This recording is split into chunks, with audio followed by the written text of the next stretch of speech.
Evangelho de Lucas, capítulo 6, versículo 6 ao 11, nos diz assim a palavra do Senhor. Em outro sábado, entrou Jesus na sinagoga e estava ensinando. Ora, havia ali um homem cuja mão direita estava ressequida. Os escribas e os fariseus observavam-no para ver se o curaria no sábado, a fim de acharem de que o acusar. Mas ele lhes conhecia os pensamentos e disse ao homem que tinha a mão ressequida: levanta-te, põe-te em pé no meio. E levantando-se ele ficou em pé. Então Jesus lhes disse: que vos parece? É lícito no sábado fazer o bem ou fazer o mal? Salvar a vida ou destruí-la? Olhando para todos em redor, disse ao homem: estende a tua mão. Ele assim o fez, e a mão lhe foi restituída, sã como a outra. Ficaram cheios de furor, e uns com os outros conferenciavam sobre o que fariam a Jesus. Amém. Ele está sentado. Aqui nós temos mais um milagre de Jesus. Sempre temos coisas a aprender com a Bíblia, com os escritos do Evangelho, e neste momento, com os detalhes que Lucas nos apresenta dessa passagem tão preciosa. A Bíblia nos diz que era um sábado, e faz questão de enfatizar que era sábado. Sabemos da tradição dos judeus a respeito do sábado. É claro que na época de Jesus, a tradição rabínica já tinha deixado o sábado um negócio insuportável. As pessoas estavam valorizando um dia, momentos, muito mais do que vidas, muito mais do que fazer o bem, muito mais do que amar as pessoas. E a Bíblia diz que nesse sábado Jesus entra na sinagoga. Sinagoga, depois que o templo de Jerusalém foi destruído por Nabucodonosor, lá no cativeiro babilônico, os judeus então desenvolvem sinagoga, que é a assembleia, ou seja, que é o lugar de reunião dos judeus. E no Novo Testamento, sinagogas haviam por todas as partes. Onde tinha judeu, tinha sinagoga, que era ali onde eles pregavam os ensinamentos de Moisés, as leis, os profetas. É nas sinagogas que eles enfatizavam a cultura, ensinavam as crianças. Muitas coisas eram feitas na sinagoga. E a Bíblia nos diz que Jesus chega numa dessas sinagogas e o próprio Jesus começa a ensinar. Isso era possível, qualquer judeu que realmente tivesse já sido criado ali nos ensinamentos, poderia chegar e estar ensinando. Mas a Bíblia nos diz que naquele lugar tinha um homem com problema na mão, a mão ressequida. Algumas outras versões diz a mão estava leprosa, né? Provavelmente para ele poder estar na sinagoga em contato com outras pessoas, era uma lepra que não tinha se espalhado pelo corpo, ficou só na mão. Enfim, ali estava um homem com um grande problema. Às vezes nós olhamos, parece um pequeno problema, mas era um grande problema numa sociedade como aquela. Mas a Bíblia também nos diz que ali estavam cheios dos fariseus. Já estavam de olho em Jesus. Já tinham ouvido falar do que Jesus tinha feito. No começo do versículo fala de Jesus andando com seus discípulos e eles, no sábado, pegando espigas para comer. Estavam já todos os fariseus, só esperando um detalhe para acusar Jesus. E naquele ambiente hostil, onde uns estavam ali para acusar Jesus, tentar pegar Jesus em uma falha, um homem carente de um milagre e o nosso mestre ensinando. A Bíblia nos diz que Jesus sabia já o que estava na mentalidade daqueles fariseus, daquelas pessoas, mas ali nós vemos mais uma vez o resumo de toda a Bíblia. João 3,16, Deus amou o mundo de tal maneira que deu o seu Filho unigênito, para que todo aquele que nele crê não pereça, mas tenha vida eterna. Ou seja, ele veio para o mundo, ele veio para as pessoas, ele veio para os carentes, ele veio para aqueles que precisavam. Jesus não veio ali para agradar os fariseus, que estreitavam a porta das coisas com os seus rituais, com os seus costumes, com as suas interpretações da lei. Mas Jesus estava ali para restaurar uma vida. E é sobre isso que eu gostaria de falar. A habilidade do Senhor de restaurar vidas. Todos nós que estamos aqui hoje, estamos aqui porque tivemos a nossa vida em algum momento restaurado pelo Senhor. Aquele homem estava ali e a vida dele foi restaurada. Primeira coisa que o Senhor restaura ali, que é o primeiro ponto, a habilidade física. Jesus chama aquele homem para o meio, ele se coloca em pé, vem. Ele estende a mão e é curado. É muito interessante quando o evangelista Lucas, ele ressalta que a mão ressequida era a mão direita.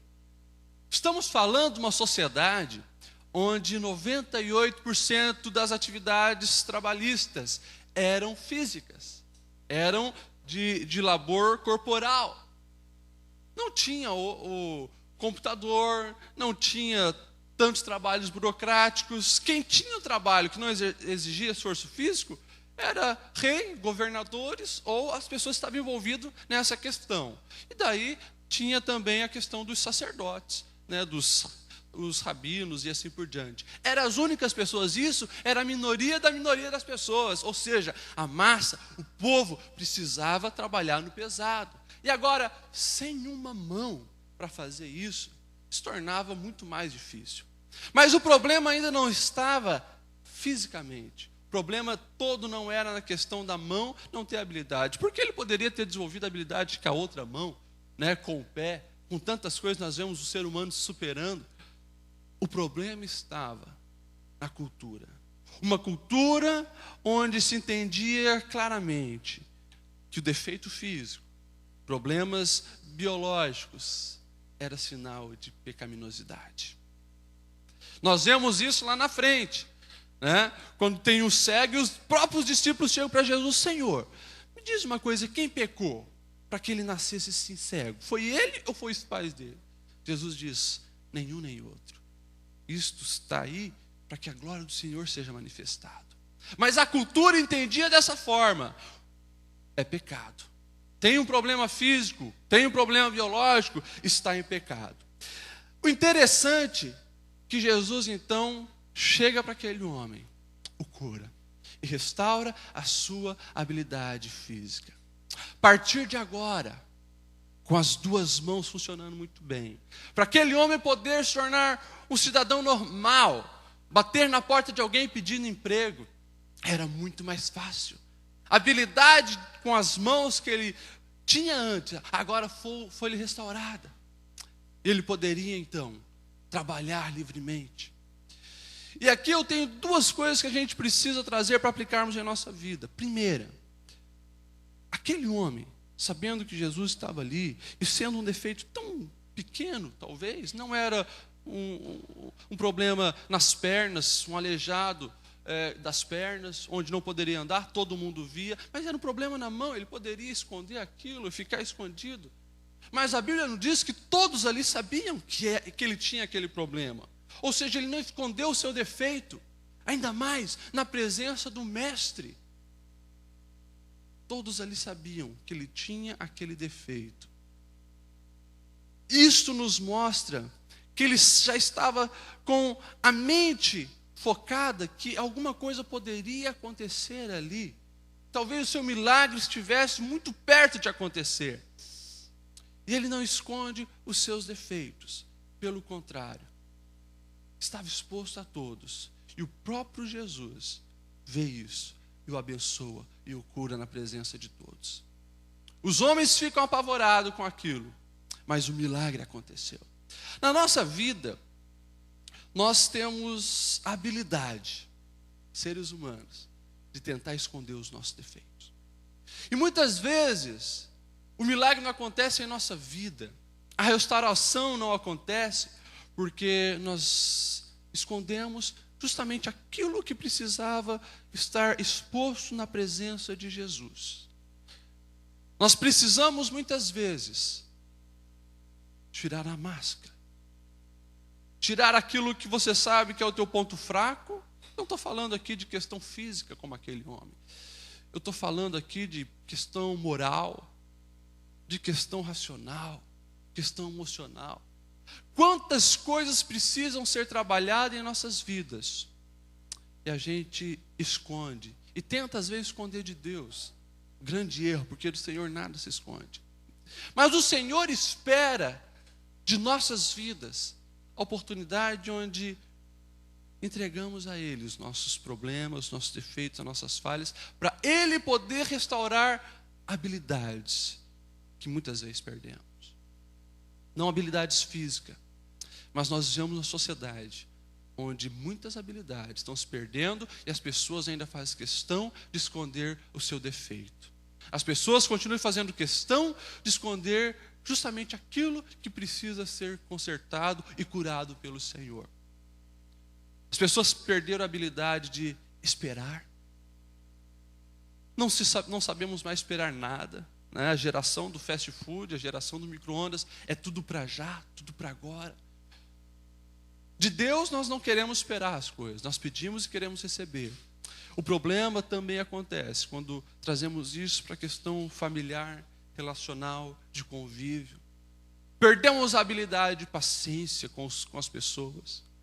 Temos visto aí, é só você ligar a televisão, pessoas se matando porque um pisou no pé do outro, pessoas se matando porque um fechou o trânsito em cima do carro do outro. As pessoas perderam a habilidade de viver socialmente. A coisa fica pior ainda quando dentro de um lar perde-se a habilidade do diálogo, o casal não conversa mais, o casamento começa a ruir e não há abertura para perdão, não se tem habilidade de reconhecer que errou. São todas habilidades que nos mantêm atrofiados. Atrofia que nos leva para a morte, para coisas piores, e aquela bolinha que é jogada lá na montanha de neve, vai aumentando e chega lá embaixo, uma coisa enorme. E quando a gente para pensar, nós estamos no fim do poço. Por quê? Por uma habilidade que foi perdida lá atrás. O Senhor precisa restaurar as nossas habilidades. Habilidades de lidar com os filhos. Habilidade de lidar com os filhos. De ensinar os filhos no caminho do Senhor. Habilidade de disciplinar o tempo para que eu tenha momento de incutir a palavra do Senhor na mente dos meus filhos. Nós precisamos restaurar várias habilidades, mas nós só conseguiremos fazer isso quando nós chegarmos para o Senhor, reconhecermos: Senhor, eu tenho tanta dificuldade de fazer isso, eu estou ressequido nesse ponto, a minha atrofia é aqui. Você sabe qual é a sua atrofia? Talvez é a falta de perdão, talvez é a falta de disciplina com o tempo, onde não encontra mais tempo para esposa, para filhos. Nós sabemos qual é a nossa atrofia. Que nessa manhã você venha diante do Senhor, mostrar para Ele a tua atrofia, o ponto onde Ele precisa realmente intervir. E você vai ver que a sua vida vai começar a melhorar. Além da restauração física naquele homem, nós vemos que o Senhor precisava também restaurar a essência. O Senhor precisava restaurar a autoestima daquele homem. Pense bem, um homem que é estigmado, que é rotulado por uma sociedade como pecador, como falho. As pessoas olhavam para aquele homem apontando: é assim porque errou, é assim porque pecou, é assim porque está longe de Deus, é assim porque desobedeceu os mandamentos. Jogavam aquele homem uma culpa que provavelmente ele não tinha, mas a sociedade via dessa forma. Agora você imagine como um homem com um rótulo desse anda pela sociedade. Todas as pessoas o olhando daquela forma. Provavelmente esse homem nem conseguiu casar. Provavelmente esse homem não tinha um emprego. Provavelmente esse homem era um marginal, estava à margem da sociedade. Provavelmente esse homem estava jogado. E chega o Senhor, o chama para o centro. Todas as pessoas olhando, todos de olho nele. E o Senhor o cura. A partir daquele momento, Ele não era mais o homem da mão ressequida. Ele não era mais o homem da mão leprosa. Poderiam chamar ele o ex-homem da mão ressequida, mas aquele rótulo caiu por terra. Porque todos ali agora estavam vendo que a mão dele voltou ao normal. A mão dele voltou a funcionar normalmente. Irmãos, nós vivemos em dias que tudo isso se repete. Mais uma vez a gente vê como a palavra do Senhor, ela é muito mais atual do que o jornal que saiu hoje de manhã. A palavra do Senhor, ela serve para os nossos dias. Por quê? Continuamos. A geração, a sociedade, continua discriminando, rotulando e assim por diante. No mundo hoje da internet, onde os relacionamentos são superficiais, os julgamentos são muito maiores. As pessoas apontam o dedo para as nossas vidas. As pessoas apontam o dedo para nos acusar, para nos julgar da forma que elas acham melhor. E muitas vezes estamos em rótulos, onde o nosso coração, onde as nossas emoções ficam prejudicadas. Dentro da igreja, temos visto tantas pessoas que são cristãs há tanto tempo, mas carrega lá de trás um rótulo onde não foi curado. Carrega um estigma que não lhe pertence, que foi colocado por outras pessoas, às vezes por familiares, às vezes por pais e mães imprudentes, que apontavam o dedo e diziam: você não vai ser nada, você não é ninguém, você nasceu para ser um perdedor. Às vezes são professores que passamos, às vezes são chefes, patrões, e estigmas vão ficando em nossa vida. Mas nós precisamos trazer algo muito claro para as nossas vidas. Precisamos deixar algo bem claro. O Senhor pode restaurar a nossa essência. O Senhor pode restaurar as nossas emoções. O Senhor pode restaurar aquilo que tem nos deixado para baixo com autoestima. E não estou aqui pregando uma teologia camuflada, onde tudo é para jogar a pessoa para a autoestima. Nós precisamos ter autoestima porque o Senhor nos ensinou isso. Na verdade, os livros de autoajuda hoje, que copiam o Senhor. Em todo momento você vai ver o Senhor dizendo: tem bom ânimo. Tem bom ânimo, ou seja, para cima, gente, se anima. Vai. E nesse momento aqui o Senhor está curando a essência daquele homem, deixando para trás todos os rótulos que a sociedade tinham colocado. Nós vemos então, não apenas a habilidade física ser restaurada, nós vemos a sua autoestima ser restaurada. E em terceiro lugar, nós vemos também a reputação daquele homem ser restaurada. Vem para o meio. E ele se coloca no meio. Olha a atitude desse homem. Olha a atitude de fé. De fé. Ele consegue diferenciar o Senhor de todos os outros fariseus. Líderes religiosos. Nós estamos falando, colocar entre aspas, os pastores da época. Os intérpretes da Bíblia daquela época. Mas todos estavam ali para querer pegar Jesus. Acusar Jesus. Mas a fé daquele homem estava em Jesus. Provavelmente, existiam mais de 15 homens ali, do outro lado, querendo acusar Jesus. E a Bíblia não fala de outro público, fala de Jesus, desse homem com a mão enferma e dos fariseus. E os saduceus, os líderes religiosos estavam ali. Agora você imagine, mais de 15 ali, sabendo... O homem enfermo estava sabendo que aqueles homens estavam querendo pegar Jesus, era contra Jesus. De repente Jesus chega e chama aquele homem para o meio. Olha a fé desse homem, ele se levanta, não se importando no que os outros estariam pensando, e se coloca no meio. E o Senhor diz: estende sua mão. Ele estende a mão. Irmãos, isso é fé. Isso é fé, muito mais do que fé.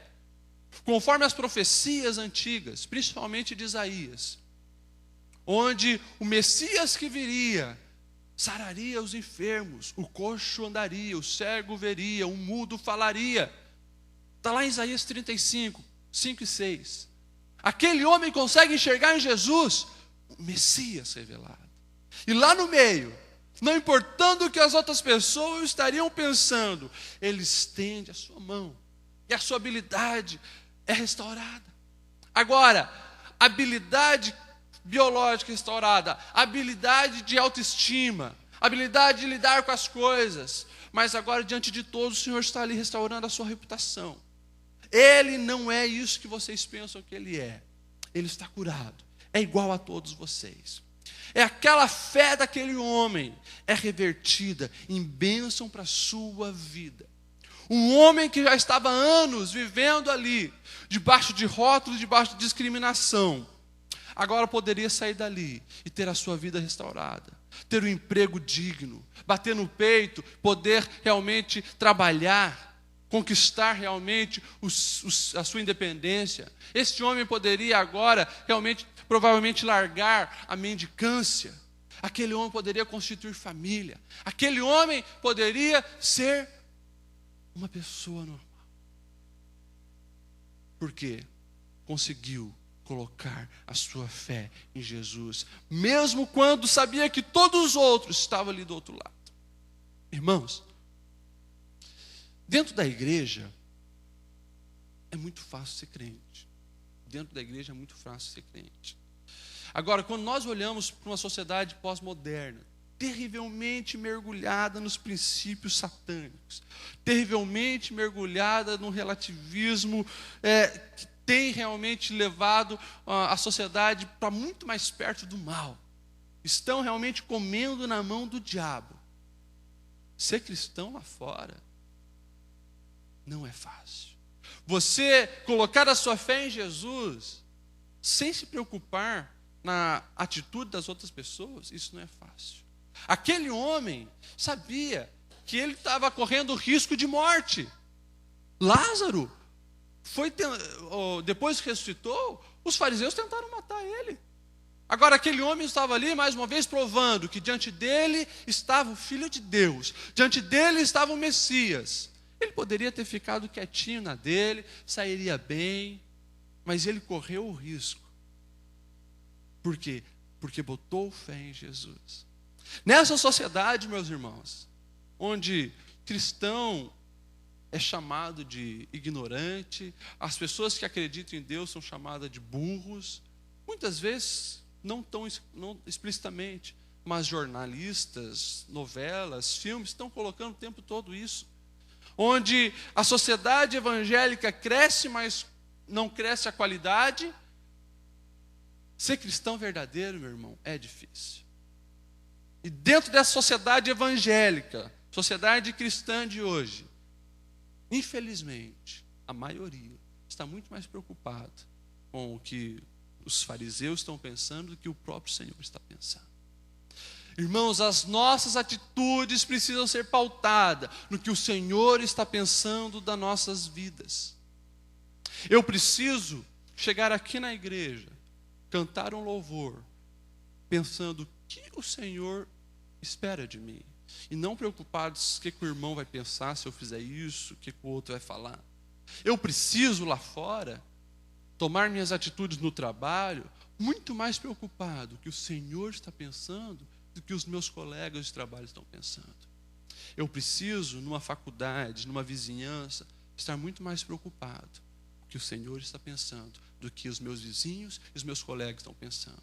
A partir do momento que eu faço isso, meu irmão, não tem como a vontade do Senhor não ser feita na sua vida. O milagre que precisa ser feito vai acontecer. A restauração que precisa acontecer vai acontecer. Mas eu preciso tomar a atitude que esse homem tomou. Estar preocupado com o que o Senhor está pedindo, o que o Senhor está pensando de mim.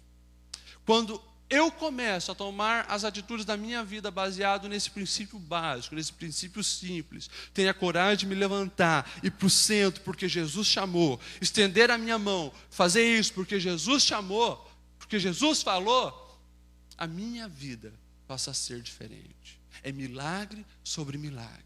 É bênção sobre bênção. Quando eu falo em bênção, não caia na teologia da prosperidade, dinheiro e poder. Eu estou falando de bênção no sentido de estar debaixo da vontade do Senhor, estar no centro da vontade do Senhor. E a vida começa a ter aquele sentido que todo domingo eu falo aqui, o sentido real, a vida em abundância que o Senhor nos prometeu. Aí eu não vou depender de remedinho para dormir. Aí eu vou depender do Senhor. Aí a vida não vai ser uma coisa monótona, uma repetição todo dia, toda semana a mesma coisa. Trabalho, casa, igreja, trabalho, casa, igreja, faculdade. Não, mas vai ser novidade de vida. Vai ser novidade de vida. Eu acordar, Senhor, o que o Senhor tem para mim hoje? O que o Senhor deseja fazer através de mim? Com quem que eu preciso falar? Quais as palavras que eu vou dizer? Quando nós estamos nessa posição, não preocupados do que o mundo vai pensar, no que eu colocar no meu Facebook, no que eu postar no meu Twitter, no meu Orkut, mas fazer a vontade do Senhor. Fazer a vontade do Senhor. Isso vem quando o Senhor restaura as nossas habilidades. Meus irmãos, vamos colocar em pé. Essa palavra é uma palavra de reflexão. Quando eu estava preparando, quantas coisas eu vi que na minha vida, está atrofiado e eu preciso restaurar. Princípios que eu sei que são claros da palavra do Senhor, que Ele ensinou, e que muitas vezes estão atrofiados em nossas vidas.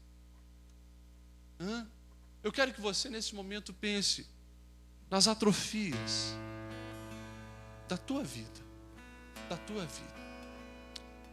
Uma atrofia que o Senhor falou muito no meu coração foi a atrofia da gratidão. Eu não sou ingrato, mas tem muita coisa atrofiada. Poderia fazer muito mais para tantas pessoas que estão perto de mim, que me abençoam o tempo todo, e não faço. Preciso muito mais desenvolver a habilidade da oração. Preciso muito mais desenvolver a habilidade de meditação na palavra do Senhor. Irmãos, isso aqui é carta de Deus para nossas vidas. E quantas horas por dia nós estamos passando com esse livro, tentando conhecer melhor o Senhor. A perspectiva para 2030 é que os evangélicos do Brasil sejam 50% da população. Nunca foi tão fácil o acesso à palavra do Senhor. Tem Bíblia por R$2. Mas tudo mostra que estamos atrofiados na questão de valorização desse livro. Passamos muito mais tempo na televisão e na internet do que com esse livro. Irmãos, estou falando algumas coisas aqui, mas são atrofias assim, simples. Agora, tantas atrofias que nós não detectamos ainda. E é por isso que eu falei, aquele homem ele não teve a vergonha de esconder a sua mão, não. Mas ele colocou na presença do Senhor, reconhecendo, é aqui que eu preciso ser curado. É aqui que é o ponto onde eu preciso realmente ser melhorado. E a vida dele foi outra, a partir daquele encontro com Jesus. Vamos colocar diante do Senhor aquilo que você pensou aí, que é a sua atrofia. Eu não sei, não conheço vocês intensamente, mas o Senhor conhece e você se conhece. Vamos orar. Senhor, obrigado pela Tua palavra, Senhor. Tua palavra sempre fala aos nossos corações. E nós estamos aqui, Senhor, olhando para um exemplo de um homem há 2000 anos atrás, que diante de Ti não escondeu o seu defeito, que diante de Ti, Senhor, estendeu a sua mão, foi curado porque colocou a fé dele em Ti, não se importando no que as pessoas ao seu redor estavam pensando, e a vida dele foi mudada, restaurada. Senhor, diante da Tua palavra, nós hoje conseguirmos, Senhor, através desse espelho, enxergar aquilo que está atrofiado em nossas vidas, Deus. Tantas coisas, Senhor, precisam ser curadas. Tantas coisas, Senhor, precisam ser melhoradas. E os Teus filhos estão aqui, Senhor, diante de Ti, conseguindo, Senhor, enxergar diante do espelho da Sagrada Escritura as suas atrofias, Pai. E nós queremos que o Teu Espírito Santo venha, Senhor, iluminar esses corações, essas vidas. E no nome de Jesus, Senhor, agora, venha curar as atrofias. Provavelmente não são atrofias físicas, Senhor, mas tantas coisas estão atrofiadas em nossas vidas, nós precisamos melhorar. Precisamos, Senhor, estar muito mais aos Teus pés. Precisamos estar muito mais em contato com a Tua palavra. Precisamos, Senhor, estar muito mais abertos, Senhor, em ajudar as outras pessoas, em amar as outras pessoas intensamente, Senhor. Ajudar o órfão, a viúva, o necessitado, aquele que está cansado, aquele que está deprimido, aquele que está caído nos vícios, aquele que está caído no pecado. Deus, precisamos, Senhor, desatrofiar, Senhor, a nossa capacidade de evangelização, a nossa capacidade de fazer a Tua vontade a cada dia, Senhor. Venha trabalhar, Senhor, nossas vidas. Venha trabalhar, Senhor, o nosso caráter. Venha trabalhar, Senhor, os nossos relacionamentos. Desatrofia-nos, Senhor, por completo, porque queremos fazer a Tua vontade, Senhor. Estar atento à Tua voz, aos Teus mandamentos, aos Teus preceitos. É o que pedimos no nome de Jesus. Vamos cantar um louvor.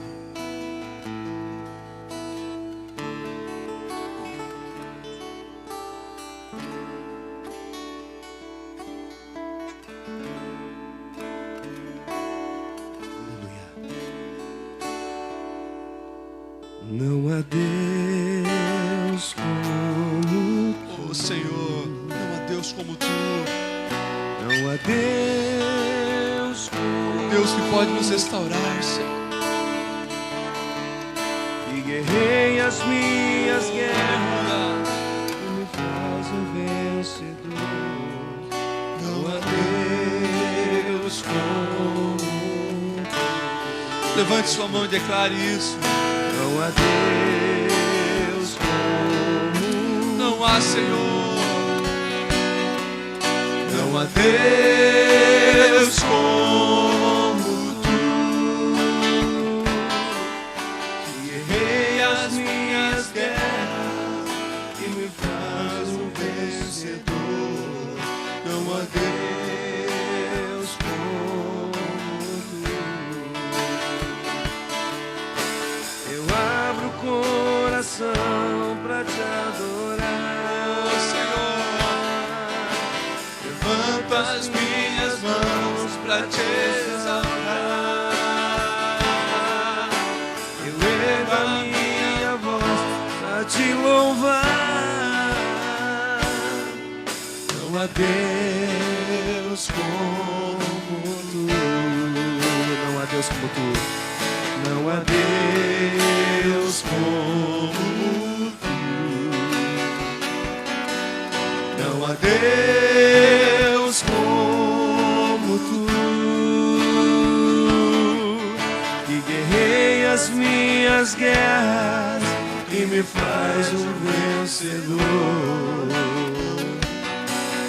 Não há Deus como Tu. Não há Deus como Tu. Não há Deus como Tu. Não há Deus como Tu, que guerrei as minhas guerras e me faz um vencedor. Não há Deus como Tu. Aleluia. Não há Deus como esse Deus. E é esse Deus que deseja estar todos os dias dessa semana contigo. Estaremos encerrando o nosso culto. Que você venha durante essa semana deixar o Senhor guiar os teus passos. Acorda pedindo para Ele falar contigo, mostrar o que você deve fazer, seja lá no teu trabalho, seja lá na tua faculdade, seja onde você estiver. Vamos deixar o Senhor nos guiar. Que Ele venha trabalhar aonde precisa ser trabalhado em nossas vidas. Não se esqueça, muitas vezes para isso, vários métodos serão usados. Esteja atento aos métodos do Senhor trabalhar na sua vida. E deixe-se ser lapidado por Ele. Amém?